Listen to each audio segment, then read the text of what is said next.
Okay, good afternoon, guys. My name's Steve Ruffley. Welcome to another live trading clinic. We're going to be focusing on the Bank of England interest rates today. Quite interesting how things kind of really unfold.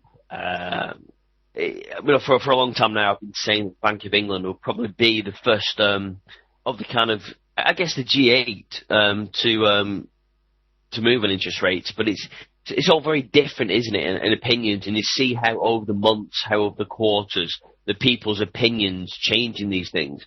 Again, if you were speaking this time, last year, then people are saying there's no chance that anyone's going to move on interest rates. They have to keep low, in order to, maintain this minimal growth we've got. But realistically, where's the growth come from? It's certainly not come from where the Bank of England, or even the Fed have expected. You look at statistics like car sales and, things like that. It's all coming from consumers. So it's all fueled by cheap money. So interest rates are low. People have borrowed. People are in record debt yet again. House prices are rising. People are cashing in on the equity in the houses. So in effect, nothing has really changed. What we've done is delay the inevitable. People saying that Spain, we've seen record highs in the IBEX, etc., etc. So everyone thinks that, the problem's solved now. Europe's back on track. The UK economy, although growth is, fairly small and modest, but it's still growing, so everything's fine. It's not fine. Again, I don't understand how all these people, these politicians, these economists, these experts can say that the situation's fine. I mean, it's just utter nonsense. I've kind of almost lost faith in the world. I just don't understand. Massive spikes in the S&P and the major indices today. The FTSE's up 300 points. Where's that come from? It's come from that basically the markets can't correct properly and they can't force themselves down. The Fed have done the minimum of minimum by, cutting 10 billion or so off the, off the repurchase scheme. So realistically, nothing really has changed. That's how the market's taking it. Nothing's changed. Everyone's too frightened to make any real decisions. Everyone doesn't really know. I'm not going to say everyone. I'm talking about the government, the people in charge. They don't really know how to correct the situation. So all they're doing is treading water and just letting things carry on. It's all wait and see. So today from the Bank of England, I'm not expecting any changes in the base rate of interest rates. But what I am expecting is a bit more clarity. Mark Carney has been an absolute joke, to be honest. He's been terrible. I thought for the first time that, the Bank of England breaking with tradition, getting somebody outside of the UK, getting a fresh face in. I thought it was going to be something exciting, something dynamic. It's not proved to be that at all. Mark Carney's just Fed followed. He's been as useless as Mario Draghi. It's pathetic. That's the only way I can describe it. It's absolutely pathetic. So what's he going to do now? Well, he's going to have to bring some clarity. Because straight away, Mark Carney stupidly and naively linked interest rate moves to job creation, to the unemployment rate. So that was set at a target of 7%. Well, we've dropped from 7.6 to 7.4. And now people are saying, okay, Mark, well, that was your target, 7%. Are you going to move on rates when we hit that? Because that's likely to happen probably in the first quarter of this year. What's Mark Carney's answer? He has no answers. So, pretty pathetic, to be honest, and pretty naive, short-term. Again, just feeding the market, time buyers. It's really kind of a bad policy to have. So what's going to happen? Interesting. Okay, so we're at 375 billion of asset purchase currently. That might be the only thing that has a possibility of changing today. I certainly don't think, and all the analysts are with me on this, that the base rate is going to change. But it's the rhetoric. It's the comments coming out of the Bank of England that's going to have an effect on the markets today. So, as always, we've traded the Fed decision. We've traded the Bank of England for quite some time on FX Street. And there's not always, a great movement, but there's obviously, there's obviously some movement in the market. You have to remember when you trade economic data, that it falls into two categories. That we've got inflation-based data and growth-based data. So the growth data is always focused on for the last 5 years now. So non-farm payrolls, GDP, anything to say that the economies are growing, getting some kind of traction. But we're going to start focusing on, and again, that's why it's so important that we cover the Fed and the Bank of England from now on. We're going to move into these inflationary and these interest rate figures, because I don't know any other way of controlling inflation, and that's only with interest rates. So we're all intelligent people here. We all know the score. Interest rates will have to, at some point, go up. It's cyclical. You cannot keep interest rates low forever. House prices, so they say, year on year now are up 7.4%, just creating another bubble full of people who are, have bought houses 20 years ago, sat on the profits, and have no idea what to do with it. So that capital will get freed up at some point, whether it be people dying, freeing up for the kids. It will come out into the economy. But the trouble is, you can't sustain a healthy, growing economy based upon, free money. Simple as that. Interest rates have to go up. People that have savings have to be paid for that. And the whole point of people, buying things on credit card and on debt is not going to continue. Anyway, let's get on with the standard risk warning. Remember that spread betting, CFD trading carry high risk or capital and resulting losses that exceed risk deposits. It might not be suitable for everyone, so please ensure you fully understand the risk involved. The information and comments provided here in no circumstances consider an offer or solicitation to invest. Nothing herein should be construed as investment advice. Information provided is believed to be accurate data is produced. Again, education only, content of webinars, posted by the moderator at non-channel.com. Content is not constitute financial investment or tax advice. Intro.com does not accept any liability in the content of the session. So we're going to cover, as always, live charting analysis. So we've got live data coming out. We're expecting unchanged to the interest rate, but there will be some rhetoric, there will be some comments that we can possibly trade against. Multiple time frame trading, again, that's the only way I trade. The higher time frame trading based upon smaller time frame entry points. Fundamental analysis, well, that's just what we're doing today, all about the data. I've got my account open. I'm going to trade and Q&A. Again, guys, please ask me any questions. There's no, it's not meant to be a one-sided session. I know I like to talk, but unfortunately, we got a microphone. You can't really have any dead air time. So I have to fill the time with what I think. But please, again, bring your comments through. Ask me anything, any questions, any banter, anything. It doesn't really make any difference to me. I'm here for the duration. So anything you want to ask me, you've got unprecedented access to me. Ask me anything you want. We've got some of the usual suspects. We've got Chris here. We've got Ian. Who else? We've got Pan on Fire. Always good to see you. We've got Forex Gal. No. Okay, well, the regulars, guys, any questions you want, please let me know. Ahmed's just saying, what would you do if you were the Bank of England governor? Well, what I'd do, I'll tell you what I'd do, Ahmed. What I would do is I'd put a tax on the oil companies, and I put a tax on the energy companies, on the rail companies, but not a tax as in to pay to the government. I put a tax on what they have to give percentage-wise in profits back to the employees. So if we make, for instance, record profits, then you have to set aside 5% of your profit and give that back to employees. That's what I'd make law. That's what I'd do. And then that means that there's more money in people's pockets. It's not going to the Treasury. It's not going to these quangos and these muppets in government. It's going back to the people. The people then do what they want. Go out and spend things, buy things, pay off debt. That's what I do, okay? So anything else, guys? Anything else you'd like to ask? How many pips or moves could we expect to occur just managing risk and trade size? Well, Angel, very good question.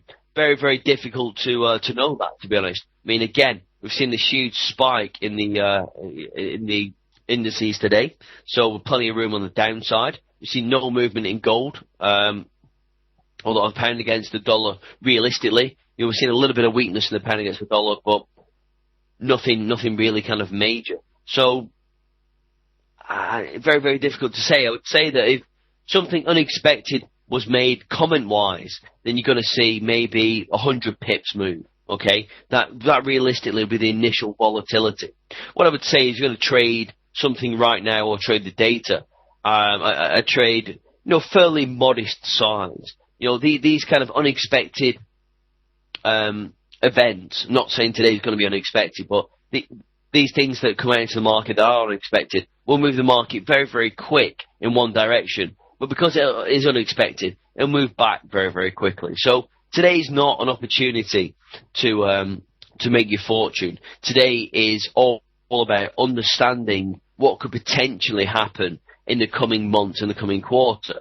Okay, if the Bank of England come and say they're going to cut rates today, then obviously we're going to see a massive move in the markets. But realistically, we have to go with the odds here. That's not going to happen. What's more likely to happen is that the market is going to listen to what the Bank of England have to say and try and pick out the bones of it and understand that if something's going to happen in the meantime. I mean, again, look at the FTSE 100 today. So we're up, quite significantly today. But where's the market going to go back to? Well, let's just look. We've moved that much in 1 hour, okay? 1 hourly candle. So we've got some clear and defined targets. 6724.29 is the bottom end of the fib retracement. Which is just above the 50%. Realistically, the market can only do one of two things. And it can only do one or two things. Okay, the market has not, in 2 hours, made a higher high from this hourly candle. Okay, well, these last 2 hours. So we've sold off and then come up. Okay, so we haven't made a fresh low. We haven't made a new high. Only one of two things can happen in the laws of Fibonacci. Okay, so first thing is we get back to the 50%. Okay, so that is the first thing. The second thing is if we don't get back to the 50% or close below it, we make a new high. So that is the only two things, only two scenarios that can happen today in today's trading markets. We either get back to the 50% and close below it, okay, or we make a new high. So in trading terms, where we are now, you've got 142 ticks on the downside or 60 ticks on the upside. So right now, you can either buy, expecting it to make a new high and not close below these key fibs, or you can sell it, expecting it to get back to the 50%. That's the only two things. And I guarantee, by the time you look at your charts, if you draw the fib on tonight, by the time this market closes tonight, it will either touch the 50% or make a new high. Okay, that's the laws of Fibonacci. It's not my rule. That's the laws of Fibonacci. It has to have done that. So a couple more questions coming through. Why did the Aussie go down overnight? Okay, well, no, a valid question. Let's have a quick look at the Aussie. The Chinese markets and the Australian markets, again, because of proximity. But yeah, I don't know really. You have to look at the charts technically. We've been in a bear trend for quite some time now on the hourlies. So again, just draw some basic, trend channels in. It's not perfect, but it doesn't look too bad to be honest. It's certainly, in a downtrend, we've seen these two pin bars here, faking out. Again, although we've been, outside the upper end of the Fibonacci, these red lines here, once we've closed inside it, we've never really looked back. Look at the 50%. Again, these pin bars here to fake out, but once we broke back inside the 50%, it's downhill from here. So, again, guys, you have to look at your fundamentals, balance with your technicals. It's a bear market, the Aussie. And again, people keep trying to buy the lows because they expect it to go up. Australia's no Mecca. It's no hidden oasis out there. The Australians have had a massive, stint of growth for the last couple of decades, but everything that's good has to come to an end. So maybe it's just the Australians' turn to brunt some pain. So I don't know why people keep trying to buy the Aussie dollar. It's going to go down. Look at the monthly charts. Okay, we've seen this steady kind of sharp uprise, but just do a Fibonacci. These are the basic where the bull run started. So as I said, we're going to have to get to the 50%. We haven't made a new high, so we're going to have to get to the 50%. So until we get to 0.87325 or thereabouts, the market's not going to find any bulls. Right now, it's going to test these lower levels. And for me personally, I see certainly the market getting down to the 70 level before any kind of serious buys come into the table. So look at your high frame, trading. Look at the weekly, massively, massively bearish. Again, the monthlies look pretty good, but weekly, very, very bearish. Daily, very, very bearish. And that's what people are making the trading decision on the here and now. So why are people trying to buy dips? This consolidation period here is going to get broken through. So the 50% comes a lot more prevalent when you look at a manageable time frame. So you've seen the monthly fib. Well, the daily. Would you be buying this market now? No. This is a massive level here. 0.88199. That's going to get broke. Okay? So we want to test the 50%. So for me, the odds is going down. Simple as that. Okay? So bring that to your hourlies. Same kind of situation. Can't hold on to the highs. We're well below, the 100% and 161 Fibonacci extensions. So for me, market goes down. It's as simple as that. The 423.6 Fibonacci retracement is monthly level down here. Look at this daily, weekly, monthly level of support down here. So why would you be buying now? You've got 61 ticks for the market to test lower.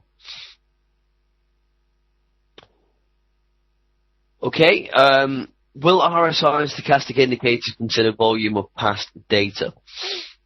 Well, it depends how far you go back. RSI and stochastics, you set the period you go back. If you set the standard RSI and stochastic indicators on MetaTrader, they're generally 14 periods. So you take into 14 periods of volatility of trading, so that's priced in.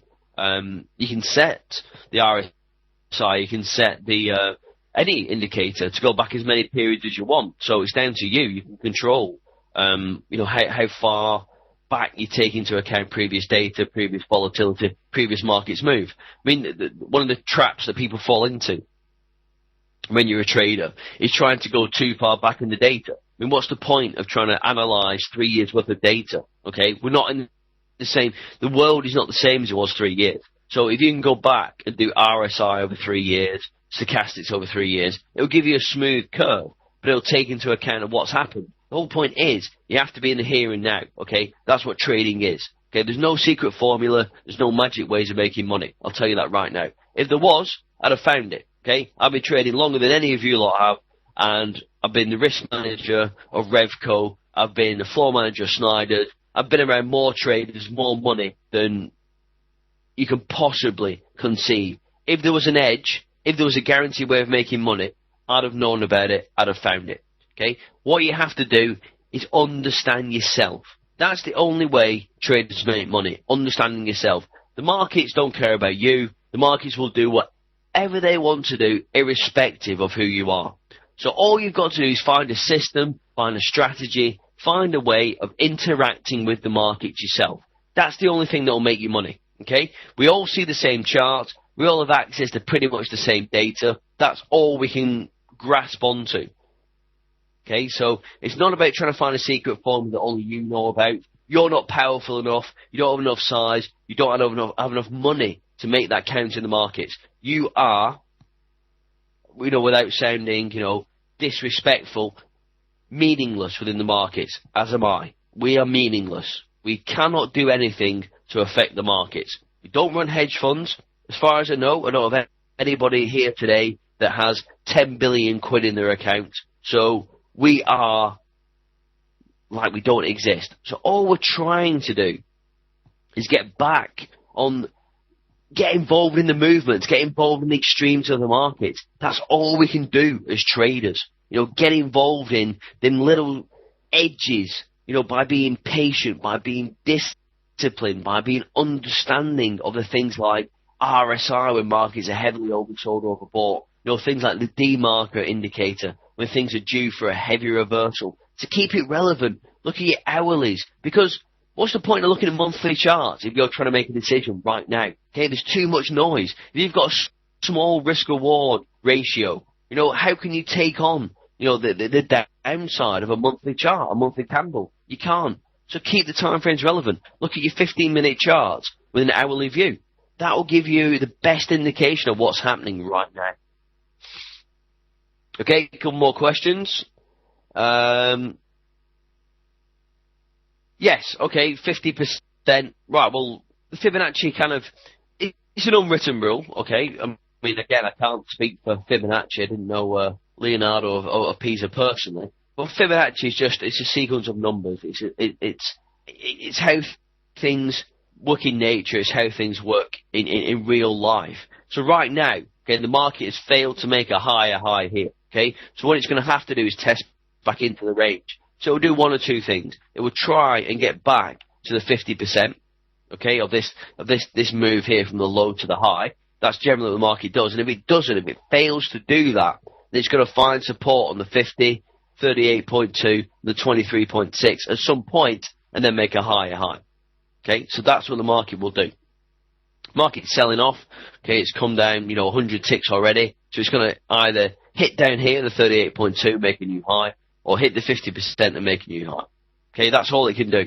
Right? So if it doesn't now hit the 38.2, okay, and close below it, or hit the 50% and close below it, it will make a new high. It's as simple as that. Okay? That's the Fibonacci rule. Okay, any views on the pound bullishness? Well, I mean, again, we've got the pound versus the dollar here. Okay, so again, let's go on the monthlies. Okay, so monthlies were quite range bound, to be honest. I mean, we can see the RSI again. I've done some simple lines on MetaTrader, overbought and oversold. So the market, every time it's oversold, we see these big moves down. I mean, it's not, these things aren't rocket science, are they? Here we've hit a top in the RSI, and in the D market moves down. Okay, so look at that move. You've got nearly 760 ticks if you just trade, the higher time frame data. But right now we've gone from the low to the high. Again, I'll show you. Do the Fibonacci, low to the high. We haven't hit the 50% yet. Okay, but we've found support on the 23.6, the 38.2. So realistically, the pound is going to look to break a little bit higher. Okay, so we've got probably another, 70, 80 ticks before we hit the 50%. We've lower, we're making higher lows. So the market really wants to move up. So we're going to see short-term bullishness in the pound against the dollar. And again, cycle through the charts. Monthly looks bearish. Weekly, bullish. Daily, bullish. H4, bullish. Hourly, bullish. So what we do, got these targets here. The fib on the top side.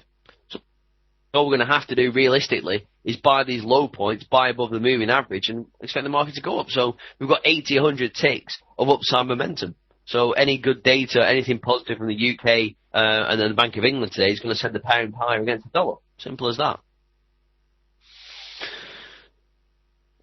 Yes, I mean, absolutely, Sam. I mean, I think we have to understand as traders, we take things very, very personally. A lot of the times you press your button to trade and you'll instantly go offside and you think, why is the market against me? Well, the market's not against me. It's not against you. It's not against anybody. The market's just fulfilling a function.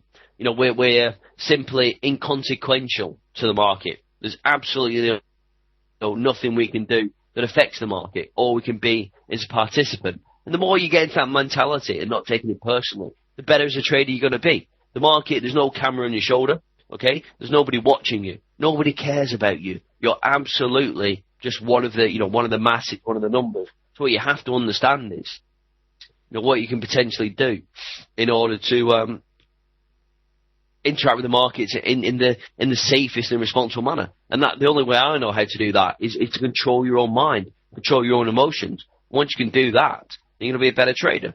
So again, we can see the FTSE now, so seeing a bit of weakness now.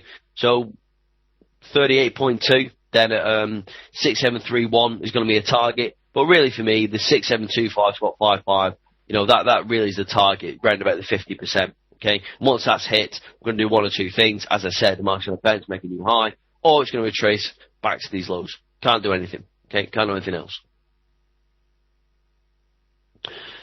What do I think in the IBEX, the rise in the IBEX? Well, I've been a bit negative. I mean, I don't always want to sound negative, unfortunately. But, I lived in Spain for about 8 years, so I know plenty about Spain. Are the troubles of Spain over? No. World money, world funds have to find, an efficient way of being dispersed. So right now, Spain seems to be the one that are getting getting the thumbs up from the world money managers. Spain, all you have to look at with Spain, okay, is it's a huge country, relatively new in world terms. It's seen a huge growth in property. People buying property that has basically exploded. There's still huge developments that are unlived in. There's still huge amounts of money that's not been paid back. And there's still, banks with huge amounts of property on the books that they can't sell. Spain's youth unemployment's still record highs. There's still massive unemployment. And how's that going to change? I don't see people, booking the holidays to Spain anymore. It's Mexico, Dominican Republic. So what's going to bring the money back to Spain? What does Spain produce? Seat cars, oranges, olive oil. Is that going to keep them afloat? Not in my opinion. So the short-term gains we've seen are going to be short-lived. Okay, nothing good's going to come out of Spain and Portugal in the next 5 years. So, good luck to them. Let them crack on. Let the bonds have these good yields. It's just a cycle of world money. As soon as the world realise that Spain aren't a good bet, they'll get slammed like everything else. Stick your money in Germany, stick your money in the UK and the US. Okay. Forget China.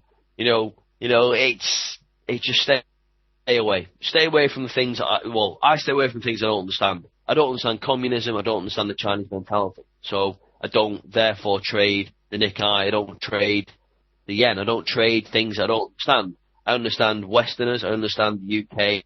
I understand Europe. I understand the US. That's about 70% of the world market money. Okay, so I'm just an edge trader. I go with what I understand. I go with what I can control. Okay, so I can control myself. I can control my understanding of the FTSE, the DAX, and the S&P. $4 trillion is traded every day in the FX market. Okay, so I can stick to the dollar against every other currency. Why would I need to trade things I don't understand? Okay. Notice slight variations of data differing as the best platform globally recognised as having trust pricing Forex. No, Joe. No. We're trading on spread betting platforms which are free, so we have to just deal with the perils of that, unfortunately.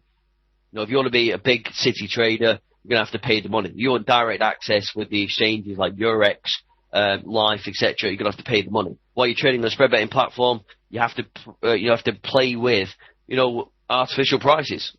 Okay? The prices are indicative. These are not real market prices. The price on my screen now are not real prices. Okay, when I was a market maker, I was the price. I was the bid. I was the offer. This is not that. So unfortunately, there is no best platform. You just have to put up with whatever you think is credible. What's my view on the QE tapering? Good question. Non-event, really. There's still bags and bags of free money. So the Fed is still petrified of, reducing QE with any kind of real significance. So, keep buying the markets. Keep buying dips. That's what I say. All right, guys, we've got a couple of minutes now before this interest rate announcement. We're expecting unchanged at 0.5. I keep a side eye on the £375 billion of asset, repurchase. That might be something of interest. If that, maybe is mentioned, or we bring that down slightly, that might have a reaction in the markets. So, okay, we've seen a little bit of negativity in the pound against the dollar. So, again, depending on the comments, we can see the market move down to 1.64434. Maybe below that, 1.64214.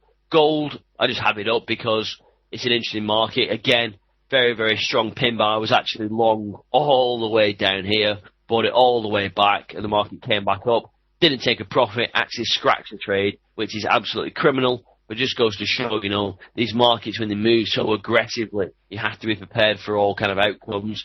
FTSE, again, looking to hit the 38.2 and the 50%. Okay, interest rate in a couple of seconds. Expecting 0.5 unchanged. But, again, be wary, guys. Unchanged. Okay, seeing a bid go back into the pound against the dollar. Big spike of the pound against the dollar. Okay, so we're hitting up to these levels of support at 16452. Okay, so again, I would say maybe look for these highs at 164,790 if you're going to be a buyer. Yeah, we're going to break that, so I'm going to be looking for a short-term sell maybe. Maybe up at 1.64790. So market's taking this positively. The pound is gaining against the dollar here. Gold obviously done nothing. The FTSE continued to be negative. Looking at that 38.2 level to maybe short-term buy at the 50%. Okay. So again, guys, put these things into real context. Try and form an opinion of what you think is going to happen right now. Okay, so basically unchanged for the UK interest rates, but it seems a bit of positivity is coming into the markets on the back of this. So again, key levels in the pound here.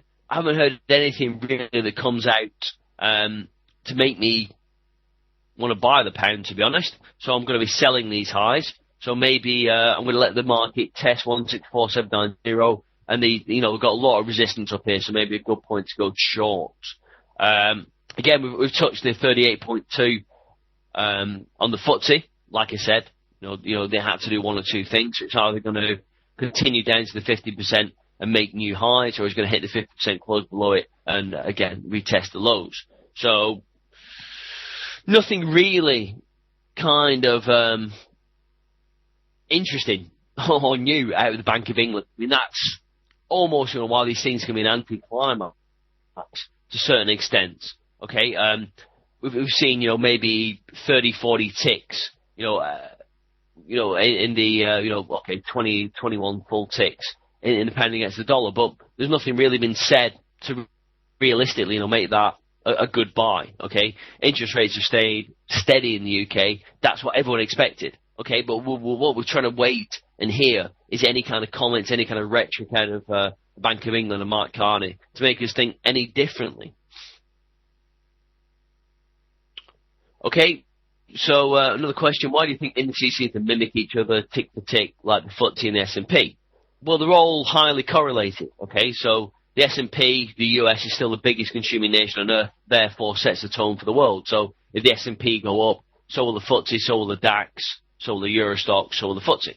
I mean, these things are massively interlinked. Remember, people aren't just trading these things individually. They're trading with huge hedge funds. They're trading with, massive, massive, kind of portfolios, institutionally wise. So all these things, when someone's buying the S&P, they're probably buying the FTSE, probably buying the DAX, probably buying other things as well. So that's, realistically what's happening. The market is buying baskets of commodities, of indices, of currencies. People aren't just buying one individual share of one individual indices. Okay, Aussie dollar, we've already gone through the Aussie dollar. Alex is going, what did I say I was going to do? I don't know why people keep trading things like the Aussie dollar. I don't understand. I mean, you've got institutions trading all the indices, gold. Why are people trading the Aussie dollar? I mean, can someone tell me why? I don't understand. I've never traded it in my life. Why would I? Who cares about Australia? Not me. I don't care about Australia. Okay, it's going to go down. Yeah, it's going to go down to 0.88491. Who cares? It trends nicely. Well, it trends nicely down. I don't know. I don't understand. To be honest, I stay away from things, as I said. It's too close to the Asian markets. It's too close to what I don't understand. Yeah, Aussie's going down. What's Australia got apart from sunshine? A lot of ex-convicts. Nothing. Okay, it's going down. So we've hit the 38.2 on the FTSE 100. Okay, so again, we're either looking for that solid bounce and to make new highs, or drift back down to 50%. The still positive in the pound against the US dollar. So again, you've got really big targets up here and a lot, I would say, of real resistance up to 164858. And if it breaks through that, we've only really got any kind of resistance at 1.66030. So for me, realistically, I would expect buyers to keep coming into the market. Okay, so as this market is seeing an initial spike up, we're going to start seeing that maybe we will come down to 164570 and then bounce back up. Okay, so Chris, always good to hear from Chris. Okay, they must revise the forward guidance at some point to control the market's expectations. If they say something at the next inflation report, in Feb. Well, I think you're exactly right, Chris. My big thing is that it's not going to be inflation. It's not going to be any one thing that makes the interest rates move, okay, from the Bank of England. What's going to make the markets and the government move is pressure from people, okay? People in the UK are relatively rich, okay? So across the board, people have money, people have houses, people have savings, okay? So at some point, because we're an aging population, we're going to have to make people's savings work for them. So that means interest rates are going to go up. Inflation erodes people's ability to buy things and the pound in the pocket. People in the UK will not simply not put up with a lower standard of living. So while wages stay stagnant and reduce, okay, people, their ability to buy things is going down. It's only fueled by cheap credit. And we know what cheap credit did to us 5 years ago. It nearly destroyed the country. So what the government are going to have to do, they're going to have to bite the bullet, be responsible and rise interest rates, because that will put the savings back into the aging population who've accumulated the cash. All you have to do is buy a house. You ain't rocket scientists, guys. You know, all you've done is people of a certain generation, my parents' generation, bought houses, sat on it, and have made money. Okay? They've probably bought another house, made money. You know, you'd have to be pretty unlucky to have bought a house any time over the last 30 years and not made money from it. So all they're doing is sat on that cash. But that is cash now. Okay? So they've liquidated some of their equity. You know, they've cashed in some chips. They're with the pension. They've got the money in the bank. So the interest rates have to go up to support their standard of living. Okay? Everyone else is getting poorer because, you know, wages are staying the same and inflation is driving the prices up. So what's going to happen is interest rates have to go up. And in the short term, everybody who's bought a house over the last 5 years is going to get crucified. Sorry, that's just the way it has to happen. There's winners, there's losers. Everybody who's got a 10 grand credit card, sorry, you're going to get battered. Everyone who's got loans, got a Jag, you know, got a Mercedes on credit, sorry, you're in trouble. What can I do? What can we do? Nothing. Yeah? Nothing. You cannot keep interest rates artificially low for an extended period of time and not expect casualties. The growth has not come. The growth has not stimulated business, jobs. All the low interest rates have done is stimulate people to buy cheap money, get overextended on credit cards, and release more equity in the houses. Okay, so we're heading for another bubble. Sorry to say it, guys. I only see nothing but doom and gloom on the horizon. What else can you say? You know, what do you think is going to happen when the Fed, you know, are pumping $75 billion a month into the economy? You know, who's going to pay for that? You know, it's going to be our kids. You know, our kids' generation. It's going to happen 20, 30, 40 years down the line.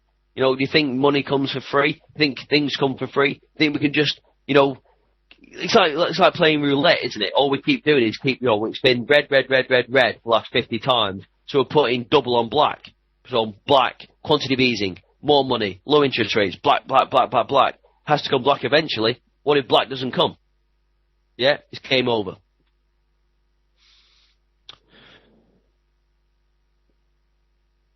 Oh, okay, Chris. Well, listen, you know, what do I know? What does Steve Ruffley, Chief Market Strategist for Intertrader, know? Hey, what do I know? I don't control everything. I don't control the markets. If you get up in the middle of the night, Chris, and you make money from it, that's fine. Okay? That's your edge. That's what you're good at. That's what you do. I personally don't. Okay? All I can tell you is, again, being honest, as I always am, I know what works for me. Okay? So I trade during the day. I can't sleep if I have an overnight position. Okay?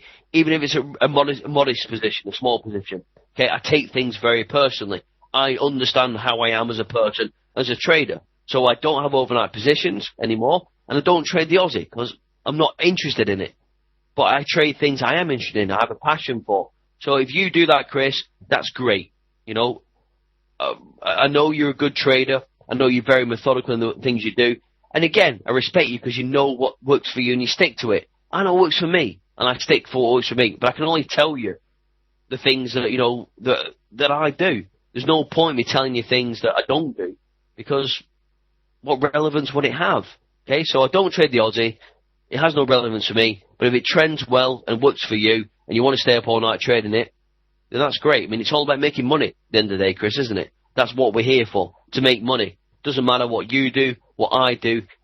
it's all about making that money. It's all personal. So good for you, mate.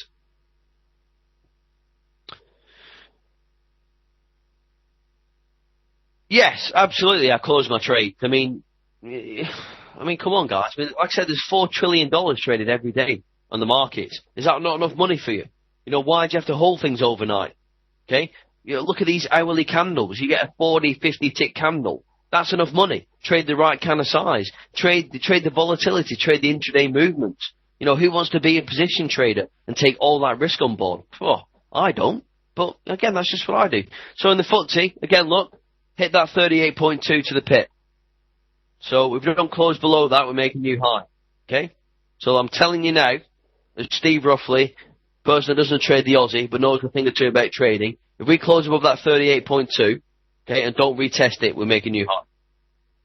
So that's if you're going to learn anything from me today, that's your top tip. You've got 150 ticks on the upside potential if we don't break and close below that 38.2.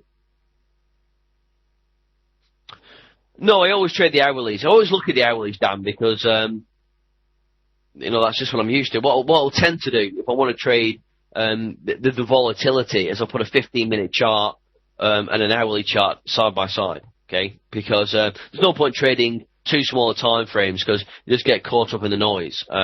Realistically, for me, the hourlies give you the best indication of what a market can do. So I'm happy to trade intraday off the hourlies. Okay, so we traced all these gains. Okay, so this 20 tick spike we saw in the penny against the dollar. So again, got key defining targets down here. The fib level down here and down here.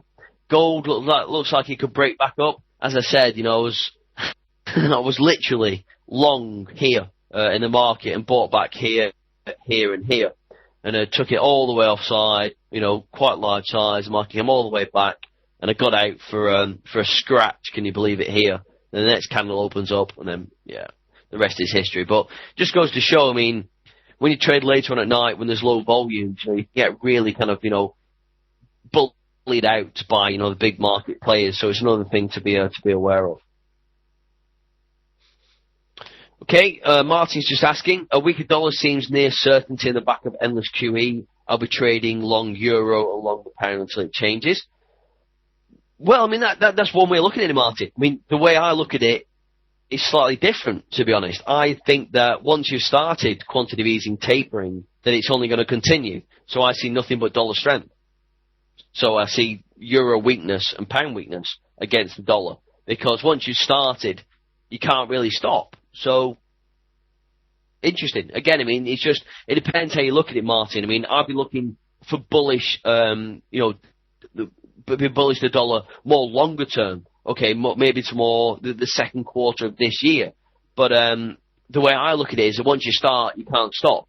The quantitative easing now has been reduced by 10, 15 billion. It can never be, well, not that it can never. In my opinion, it'd be very, very, very unlikely that they'd ever put it back up. So really, all they're going to do is chip away at the quantitative easing. So for me, that means that I'm going to see dollar strength, because in the bigger scheme of things, that once quantitative easing is in the market and we get real markets again, the thinking is that the market can support itself. So ultimately, that's good news. So once quantitative easing is gone forever, then that's good news. That means the US can stand on its own 2 feet. So that, for me, only brings positivity back into the market. That's how I look at it. Okay, guys. Well, that's pretty much time for me. Anything else you want to hear from me? Again, just follow me on Twitter at Steve Ruffley. Ask me any questions. Anything else you'd like to know, guys? Just let me know. Keep an eye on the FTSE. Okay. So again, my kind of call is that if we bounce off the 50 or the 38.2, we close above this, then the market makes a fresh high. Okay. So that's the tip I'll leave you with today. All right, guys. Well, it's been a pleasure. Thanks to Maud, Vicky, and the guys at FX Street. And if you know anything else you want to hear, guys, again, like I said, follow me on Twitter. All right, guys. Have a great afternoon.